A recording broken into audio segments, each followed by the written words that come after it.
Hi, this is Superintendent Mike Morris. Thank you so much for joining us tonight for this session. The two focuses of the session are one about the 4x4 block schedule that is planned for the high school for the next academic year, and then also the in-person return this spring for students at Amherst Regional High School. So thank you for joining us. Maybe we'll go around the room just so that people can introduce themselves. So Sam, do you want to start us off? Sure. Hi, I'm Sam Camera, and I'm an interim assistant principal at the high school. I'm Todd Sadiq, interim principal here at the high school. Good evening, everyone. I'm Mickey Gramacki, assistant principal at the high school. Hi, I'm Robin Supernat, the interim nurse manager in the district and the nurse at Amherst High School. And again, thank you for being here. We ran a similar session this morning, so thank you. The way this will work is that we'll do some presentation about the 4x4 block schedule and then take some questions and feedback then. And then we'll get into the spring in-person return and then again, open it up for questions. But Tal, Sam, and Mickey will do most of the presenting of the content, and I'll be helping with some of the questions in the chat and the other features there. But thanks again for being here. And with that, I'll turn it over to the team at the high school to start talking about the schedule.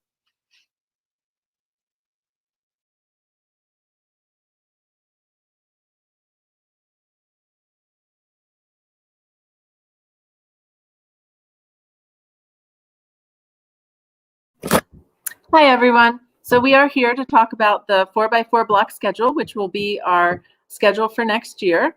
And the rationale for this schedule, we need a lot of time in order to plan any master schedule for the high school. Sam, you can change the slide. There we go. So we need a lot of time and a lot of planning that needs to go into this. And so the goal was really around health and safety. And because the 4x4 block schedule, which in essence means 4 courses in the fall and 4 courses in the spring, and we can talk a little more about those details in a couple minutes. But the idea was that we would reduce the number of cohorts and have students only have 4 classes at a time next year in the fall. So I'm going to go ahead and talk about the timeline. We convened a scheduling committee to evaluate past and present schedules, and then updated TNL, which stands for Teaching and Learning, and those are our department heads and other school leaders, and then convened this particular group of faculty and staff members. And then in February, we gathered input from the entire faculty, and with that feedback, we proposed we got feedback from that schedule and then proposed another schedule, which is this one. We are then planning to build, we are working right now actually on the program of studies. We'll do course registration shortly for all students. We will also then finalize summer school formatting and offerings. And then in April, we're gonna do course registration as well as a 8th grade, or what we call Rising 9th grade Family Curriculum Night. We actually do have the evening date scheduled for that, which is April 8th. It's not in this, we just scheduled it today, so I should have added that. And then in May, we'll do course verification, and then throughout the rest of the summer, we'll finalize the schedules. So there's actually a lot of different block schedules, and so we just considered a couple different ones, and we just put this up here so that people have an understanding of how we ended up with the 4x4. So you could do a 3x3 block. The issue there is that it would be difficult to meet the 990 hours of instruction, and students wouldn't have nearly as many elective choices. We could do the 3x3 plus 1, which is similar to what we're doing this year. The issue there is that you end up with a very awkward year-long course, and that it's not necessarily one that would make sense for students. That's the one with 7 blocks that's closer to what we have this year with the 7 blocks. But we then looked at the 4x4 block.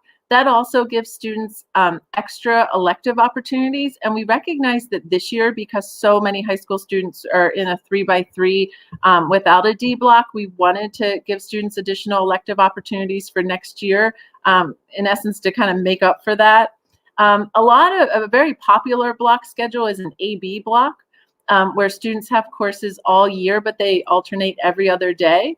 The reason we did not choose the AB block for next year is because with health and safety being the primary purpose or the reason why we were directed to go with a block schedule, we knew that putting students in 8 different courses at a time would not really fulfill that goal. And then some people even asked us to look at the trimester. Maybe some of you remember that, or you have older children that were in the trimester. And we felt that to go to a trimester in a year that we're only doing, it's a 1-year kind of emergency schedule, that there would be a lot of redesign challenges in order to do that for 1 year. Okay, so this is our proposed schedule for next year. Again, the times are estimations given the travel and transportation for all students. So there's a little bit of, there may be a little bit of difference here, but the teacher day will be approximately 8:05 to 3:35. In the morning, we'll use that time for collaboration, IEP 504 meetings, as well as faculty meetings and department meetings. We've got 2 options here. One is a 2 lunch schedule and one is a 3 lunch schedule. If you look on the left-hand side, they're just a tiny bit different, and it really depends on what our distance requirements our physical distance requirements are for the fall. So as you can see on the left, 2 lunch schedule would mean more students in the cafeteria, whereas a 3 lunch schedule would mean fewer. And so A period runs from 9:05 to 10:25. B period 10:30 to 11:50, and then C period is where it diverges a little bit. And so the times are a tiny bit different. And then we've got D and D+. And D+ is designed to offer students some executive functioning support, opportunities to email teachers and communicate with folks about what they need to bring home for the evening. We will have some sport teams that may need to miss some of the D block. And so all students are going to have at least a half an hour in D block in order to plan for that absence. The athletic director is going to be communicating with area athletic directors in order to see if there are options to start a little bit later.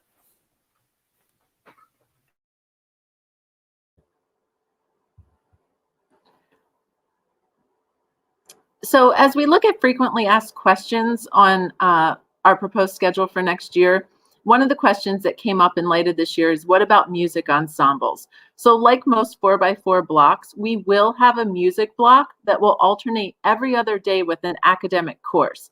That allows our musicians and performing artists, because we believe that dance will be in this as well, to study their art every other day all year long, and it actually will only take up one of their blocks because it will actually dovetail with one of their core, most likely one of their core academic classes that they're asking for.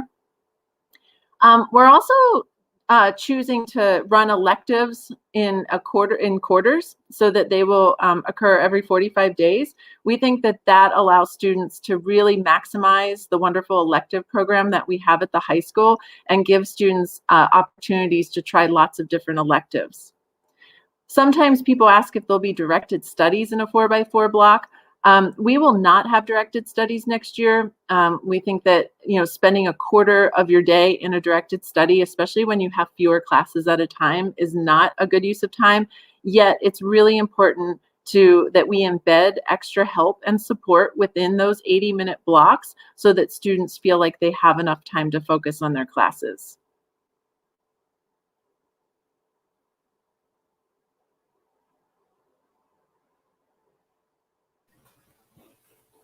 So what about academic skills? For students in special ed programming, teams will work together to determine if those services and students require those services during the block. So if they do indeed require it, then skills will be offered in an 80-minute block. But some students may only need a few days out of that service in a 6-day cycle. So we're going to have to be flexible and creative in this. So the second one is, will some courses run year-long in a 4x4 block? This is also known as double blocked. And the answer is yes. There will be a limited number of courses that we're going to double block, which will run all year long. A few examples of what we know for sure are Algebra Integrated Math 1, Topics in Math, AP BC Calculus, as well as AP Physics. We also do have some courses that are going to run 3/4 of the year. Doubling up on math and world language. So we've heard, people were certainly concerned about the continuity between classes with both math and world language. And our plan is to allow students to request additional blocks and double up in either math or world language. And so we're going to do our best to accommodate those requests.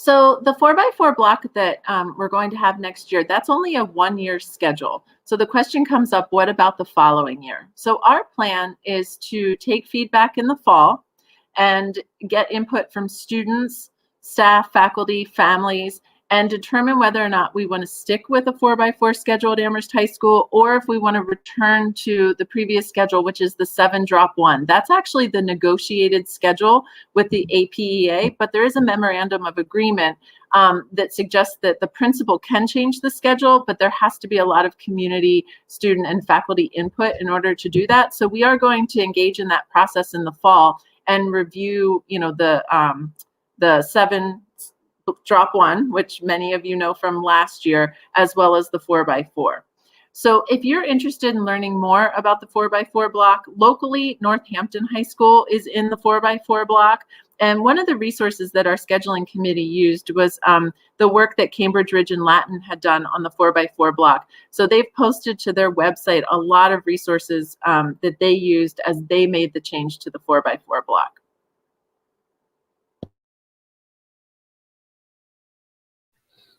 Okay, so I think we're going to move now to the second. Well, I guess, do we want to take some questions, Ms. Gramacki? Okay, so this is a good opportunity for folks to ask questions, to put them into the chat if you have them about the 4x4 block before we move into our return to person part of the presentation.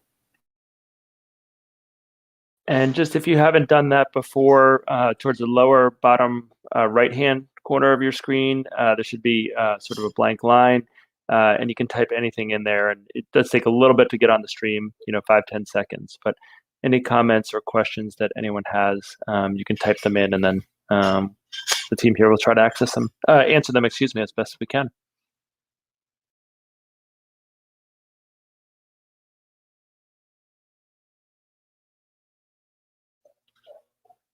I am not seeing any come through on the YouTube, so perhaps maybe move forward, and then we could, as questions come up later, we could answer them towards the end, if that's okay with the team. All right, that sounds good. Good evening, everybody. I want to talk a little bit now about what to expect when we come back to school. So first, I'd like to thank everybody for filling out the survey and apologize for the confusion. We had some technical difficulties with the first survey that went out, so we sent out another one today. And we've been working out the issues. So families should be able to fill out more than one survey on one device. If you have more than one child in high school, you should be able to do multiple surveys on one device. And we have about 260 responses so far. About 2/3 of the folks of y'all want to come back to in person. About a third right now are saying they want to remain remote. So some information I want everybody to know right now. So we do plan on having an orientation for the 9th graders and the new students to the district on Friday, April 30th. So it'll be an asynchronous day for those students. They'll be able to check in with their teachers. The teachers will know they'll be coming into the school. We have a lot of National Honor Society students who volunteered to take students on tours, show them where their classes are, help them get familiar with the building. There'll be some adults here that day, maybe some guidance counselors, some of the admin team will be here to also talk with the students, answer some questions they may have. And then right now, our proposed date is to start back 5 days a week starting May 3rd. But as you can see, next Tuesday night, we're going to be presenting a plan similar to what I'm going to be speaking to you about now to the school committee. And they vote to have May 3rd be the date we're going to return. And that will be the day that all the students and teachers who are returning will be back in person.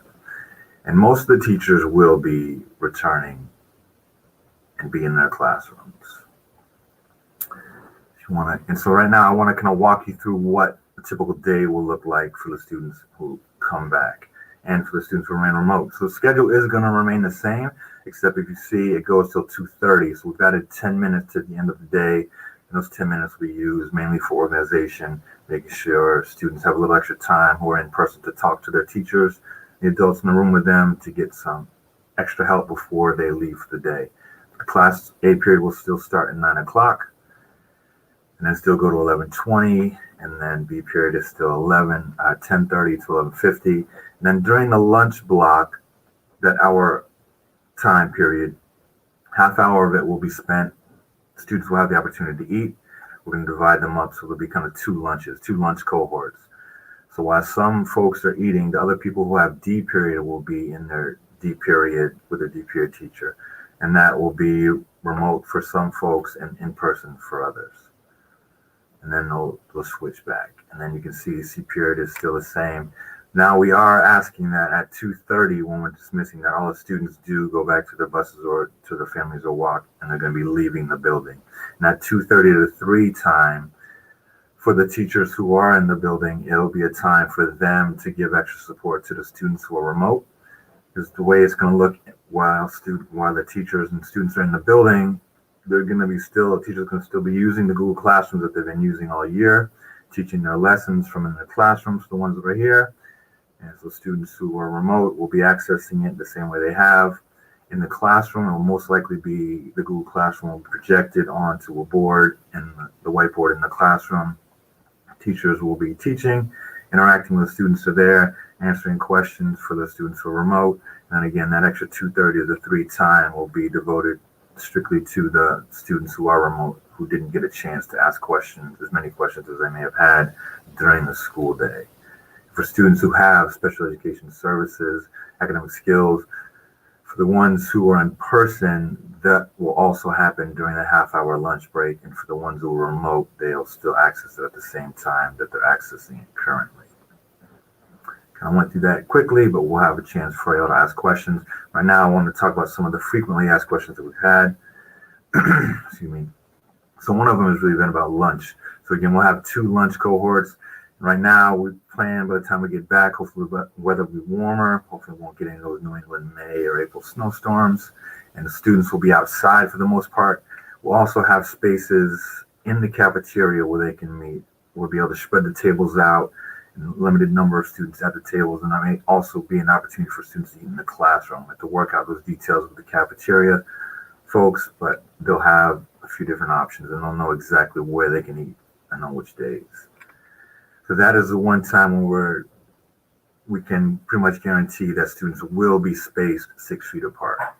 Now, depending on how many students do end up showing up for each of the classes, right now our average class can hold 16 people in it, spaced 6 feet apart. So we cannot guarantee that students in the classrooms will be 6 feet apart. Because if a class has 22 students and 20 of them show up, they'll all be in that algebra class or whatever class it is together. We'll do our best to space folks out. We do have hand sanitizers in each of the rooms, air purifiers, windows will be open. So we're taking a lot of measures to try to keep folks as safe as possible. And you can see another question about the D block. So I've explained before, D block will happen when students aren't eating lunch during that hour-long lunch break. For those students who do either get dropped off or take the school bus, their first class to start at 9. If they show up before 8:50, we're going to ask the students to wait outside. We'd much rather have folks kind of congregating outside than in the hallways. When the weather, if it's a rainy day like now, we'll figure out they'll probably be in the gym, and we'll have areas, we'll spread students out as much as we can and start sending to their classes a little bit early. But ideally, we'll open the building at 8:50 so students will have plenty of time to get to their first class. And we'll cut down again on the congregating inside the hallways. All right, the next slide. So yeah, at 2:30, so all the students who are in the building at 2:30, I think I mentioned this earlier, will be expected to leave the building. We don't want students, again, congregating in the hallways and that after school time. It's really going to be help time for the teachers who are in person, help the folks who are remote. hoping that during the school day, if students need extra help, that they'll be able to get that from their teachers during that 80-minute block period.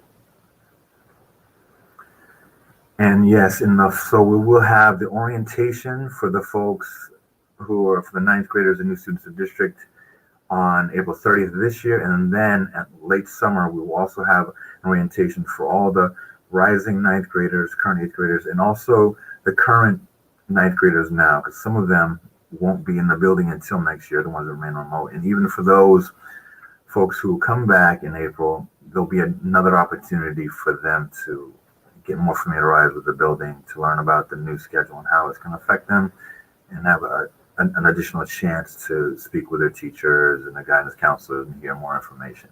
So we do plan on having another orientation session in the fall as well. So that information went kind of quickly. If you do have questions, now would be a great time to put them in the chat. We'll do our best to answer them. Thanks.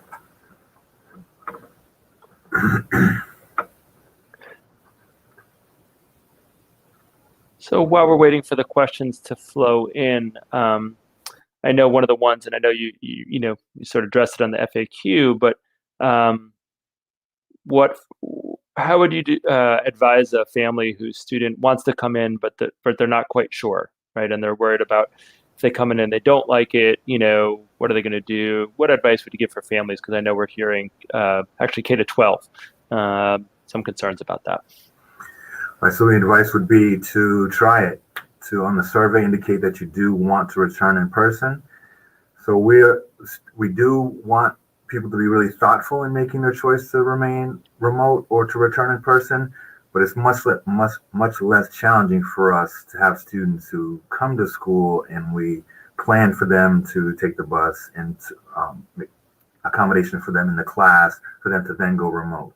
It's much more challenging to have students start remote and then decide after May 3rd, if that's the day we're going to be back, to then come in, because with the transportation and then again trying to figure out classes and lunch and whole contact tracing thing. So we're asking that if students do choose to remote placement now, that's your final decision. But if you do choose to come in person, you can then decide that you don't want to be in person any longer.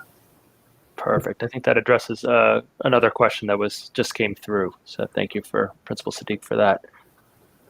Here's another one. Please repeat, are you inviting current ninth graders and next year's ninth graders? So in other words, the orientation that I think you described on April 30th, who's the target audience for that? It's the current ninth graders is the target audience for that. We'll have, excuse me, later on April 8th, we'll have a curriculum night to talk to families about course registration preparing for next year. And then in August, we'll be having an orientation for the rising eighth graders who will then be ninth graders. But on April 30th of this year, it is for the current ninth graders only. Another question on that orientation on April 30th. Is it for those who wish to return in person or remote or everybody who's a ninth grader? All right, so it'll be mainly for the people who want to return in person, but if someone who is deciding they want to be remote and wants to join, they're welcome to join. It's open to any ninth grader and also folks who are new to the district who want a chance to see the building. Spring sports question. When will spring sports start and what will students do who are in person before sports? So spring sports start on April 26th, the day we come back from spring break. So folks will get dismissed and they are going to be outside waiting. Hopefully they can find a space outside to start doing their homework. Generally practices, I know like with football and other sports, there's like a lot of pre-practice stuff that happens. Folks start to warm up, get changed, and they'll also, again, start to do their homework a little bit outside, though. If it's raining, then again, we'll try to figure out how to keep folks as dry as possible. If obviously it's thundering, lightning, the practice will be canceled and folks will just be going home right after school. Thank you. Next one was, how would the teachers do online and in-person learning at the same time? Tal, do you want me to take that one? Sure. Okay, so there is a lot of variety in the ways in which people are doing distance learning in different departments. And so there's going to be a little bit of variety in how teachers will choose to do this. I think the most equitable way of doing this will be to have the teacher running a Google Meet in the front of the room, but facing the students that are in the classroom and projecting the faces of the students that are in the remote spaces. And so, but that's a little bit different than, let's say you're an art teacher, right, who can actually move around the room. And so we've got a lot of creative ideas. It's not perfect, but in order for us to maintain an equitable, ultimately choice here, we will be running, to the best of our ability, Google Meets for both remote folks and folks that are in person. Thank you, Sam. This one's for Robin. Would there be any COVID testing? And maybe you could talk a bit about Binex and the program there, if that's okay. Sure. We do have a limited program running now for students who meet a criteria that they're having COVID symptoms. And we're able to test. It's an antigen test that we can do with parent consent. We get results in 15 minutes. It's something that we will be doing. We will have a medical waiting room set up with a certified nursing assistant who'll be working with the nurse for any student who's symptomatic in school. But we can do Binex testing with parent consent. Thank you, Robin. Just another question. If a student chooses remote, does that preclude them from participating in after-school activities like club sports, etc.? Absolutely not. Please come. Great. There was a question, I think it was answered in the chat, but in case someone else, didn't see it in the chat while we're waiting for more questions to come in, it was on the prior point. Would a senior be able to take both physics and AP Bio? I think this relates to the question about the 4x4 block earlier. That's also a yes. Absolutely. Great. Thank you. So one that's coming through, but I see it a little sooner, is will there be any breaks where students can remove masks, like going outside, or mask breaks throughout the day?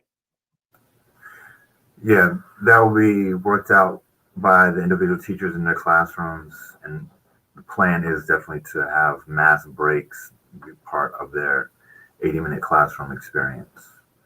Ideally, they'll be able to go outside. We want to use our outside space as much as possible. And then either for the entire class or part of the class, or at least for students to be able to have breaks.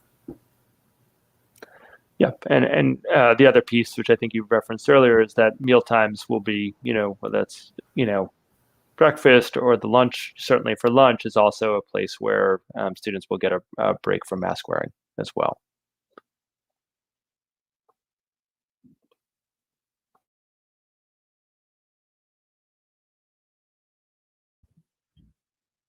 Give people another couple minutes if they have additional questions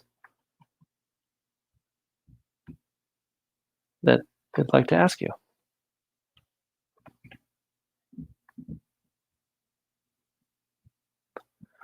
Well, while people are thinking of maybe some last questions, are there other things that anyone on the team would like to share about the decision of returning in person or remote? Any other, tips or thoughts that you'd like to share? Because it is, I know, a difficult decision for many families. Any ways that you might offer, not that they should or shouldn't do one or the other, but just how to think about that and a process to approach that decision? Right, it's really a family individual decision. So you think about what is going to be the best for your student and for your family. And again, if you obviously folks who have some underlying medical concerns, obviously I think it'll be best for your family to choose to keep your child remote. For those who aren't sure, you may want to try. I would suggest trying the in person and then switching to remote. Because I said before, it's much less challenging for us to have students start in person and then switch to remote. We're asking that the people who choose remote, that's their final decision, and the folks who choose in person, they will have the option to switch out. So just keep that in mind when you're making your decision. Thank you very much. So will students be able to change clothes in the school for after-school sports at the school? So we're still trying to figure that out. I believe the locker rooms, I believe, are on the list of the rooms that are being tested currently. They were tested this week, actually. Yeah, so we'll get the results next week. And assuming that they pass those, there will be a limited, we want to, again, try to keep folks as safe as possible, but there will be a limited opportunity for students to use the locker rooms to change, assuming, again, that the air quality is sufficient. Thank you. Mike, I just want to make one comment about health and safety, that the nurses in the district are working really closely with the Amherst Health Department, and we're filing strict guidance with local, state, and the CDC guidelines. Thank you, Robin. So another question came through, are students allowed to use the gym and the equipment in the gym area? So the plan will be for PE to happen in the gym. We're gonna make sure that there's a lot of wipes, and part of the class process will be students also assisting in wiping things down. Of course, the teacher and our maintenance staff will be helping with that as well. But yeah, we plan on using the gym as much as possible, and also going outside a lot too. I mean, we want to have as many PE classes outside as possible, along with as many other classes as we can, space folks out and have them out there. Great. If a student chooses in person but needs to be out for a day or so, could they join their class remotely? Yes, definitely. Great. What's the plan if there's an outbreak? So I'll let Robin answer this question, but I think one of the things that I want to say on the front end of that is that the reason we're taking so many mitigation measures in terms of mask wearing, ventilation, the schedule we have that reduces the number of students who would be potentially close contacts with one another, are preventative measures. And I think it's a fair question of what if those aren't successful. In other words, there is an outbreak, but I think it is a lot of our work is on the front end of that. But Robin, do you mind talking through, what would happen if we had students test positive and what contact tracing looks like and what would be the implications? Sure. And it's hard to describe what the plan would be because none of these situations are the same. There's always a twist in them somewhere. But we work really closely with the Amherst Health Department. All the nurses have been doing contact tracing while we've been away from school. So that's something they're very familiar with. And we would be following the guidance of the local health departments and what the Department of Public Health has set forward. Make sure cleaning is done. Contact tracing will definitely be done. Anyone who's considered a close contact would be notified and would need to follow, depending if they're a case or a close contact, either isolation or quarantine guidelines. Yeah, I think thank you for that. I think the other thing to note is that what we've seen in Massachusetts anyway is that when there are outbreaks at the high school level, they're often tied to non-school activities. So I think we're more likely to have more likely is probably the wrong phrasing, but I think it's accurate. Outbreaks tied to things that happen outside of school than things happen inside of school. So that's a lot of our planning is what if there's an outbreak within the school population? How do we manage the school end of that? Because that seems like our experience in Massachusetts is where the risks aren't often in the school building or in the school activities. It's what happens outside those hours. So the question, will in-person work be done on Chromebooks as currently, or will there be greater use of other materials? That's an excellent question. Material sharing is pretty complex. And so for many of our science classes, the science teachers and some of the technology teachers, as well as all of the art teachers, have created kits that go home that have gone home for remote students. And so we will continue to use those kits, and some will be in person. There are a few departments that are talking about rotating carefully materials. We're still working on that. That's a really complicated question. And so our hope is yes, but at the same time, we want to be equitable. And so if we are using additional materials, we want to also then make sure that students that are studying remotely will have access to those same materials. And so let's say we do a lab simulation, and the simulation is happening in person. We want the at-home students to be able to do that as well. So we're working on it, and And given the challenge of in person and at home, we want it to be equitable. So more to come on that one. Okay, let's see. So question is about what % of the teachers will likely be coming in person at the high school. So I'll start on this and then anyone can jump in. It's the significant majority of staff members will be coming in. Part of the reason it's hard to give an exact number is that we do have staff members who had medical exemptions for coming in, but we have people getting vaccinated pretty rapidly, and some folks who were not planning to come in now are able to come in because they're in a different place in terms of their health and safety. So it's a significant majority, but we can't give a percent because it actually changes. We've had, even in the last week, we've had K to 12 significant numbers of teachers who have indicated that given their vaccination status, they would plan to be in the building, and they've got doctor's notes clearing them. So I don't know if there's anything that anyone on the team wants to add, but I think that's why it's hard to pin it down. But it's, I've heard rumors that it's only 20% of teachers coming back, and that's not the case. Anything else that we should add, Mickey, Sam, or Talib? Okay.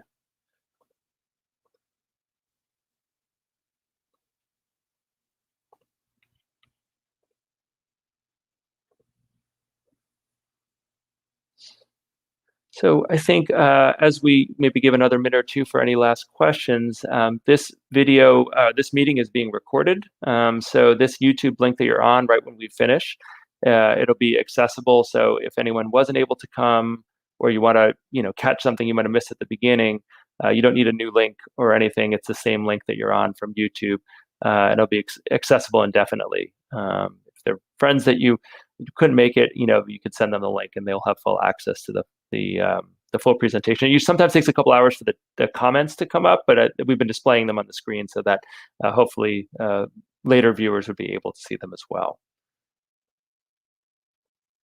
Anything else that anyone on the team would like to share? I think you're really thorough tonight. I really appreciate all the work. And what I want to share with the larger community is just appreciation for the work that this full team has done, both at the school level and then, Robin, not just at the high school level, but across the district.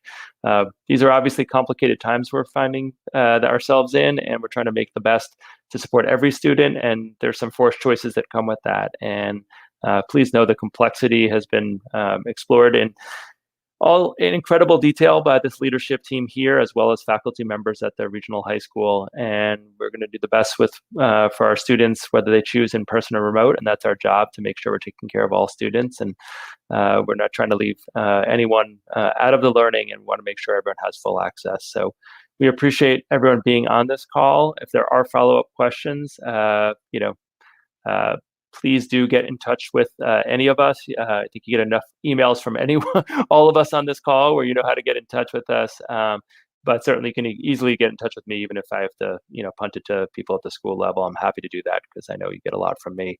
But that's sort of our plan. And, I think we were just kind of chatting a little bit before the broadcast. We'll try to see if we can get some more information out for people who weren't able to attend today, so they have a sense of the start date. They have a sense of that optional piece, that if you start in person, it's not going well, that you can go remote, not so much the other way around, because I know there's a critical piece of information as they make their decisions. But thank you all for being here. We hope you have a good rest of your evening. Hopefully not much snow tomorrow. Forecast looks a little better. And then spring starts on Saturday, I think, or this weekend, both literally and figuratively. So we have some good things to look forward to with warmer weather and kids back in school. And that's, both of those are great things for all of us. But thanks again, and I hope you have a good evening.